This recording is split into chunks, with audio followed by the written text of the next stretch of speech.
34 વર્ષનો યુવક છે જે ખૂબ જ ટેલેન્ટેડ છે. એનો એજ્યુકેશનલ ગ્રાફ જોઈએ ને તો વાવ એવી ફિલિંગ આવે.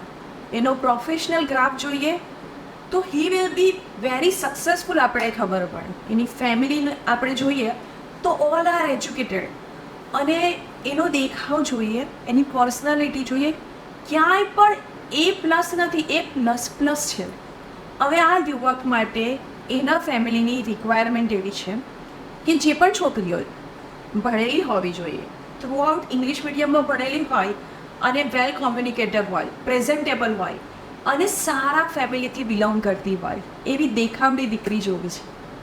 પણ એમની એક બહુ મેજર રિક્વાયરમેન્ટ છે જે કેપિટલ અને મોલ્ડમાં છે કે એ દીકરીએ હાઉસવાઈફ રહેવાનું. કેમ?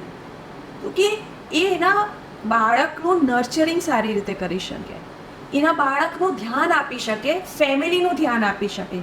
આજે એ યુવક જે પોઝિશન પર છે, જેનો એજ્યુકેશનલ ગ્રાફ છે, એનો પ્રોફેશનલ ગ્રાફ છે, એ એટલા જ માટે છે કે એના મમ્મી એના નર્ચરિંગમાં સારું ધ્યાન આપે.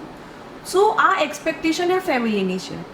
બીજી બાજુ જોવા જઈએ તો એના ફેમિલીમાં એની સિસ્ટર છે જે પ્રોફેશનલ છે અને પોતાના કરિયરમાં એકદમ એક્ટિવ છે, પણ પોતાની વહુ માટે એવી એક્સપેક્ટેશન છે કે એની વહુ હાઉસવાઈફ રહે.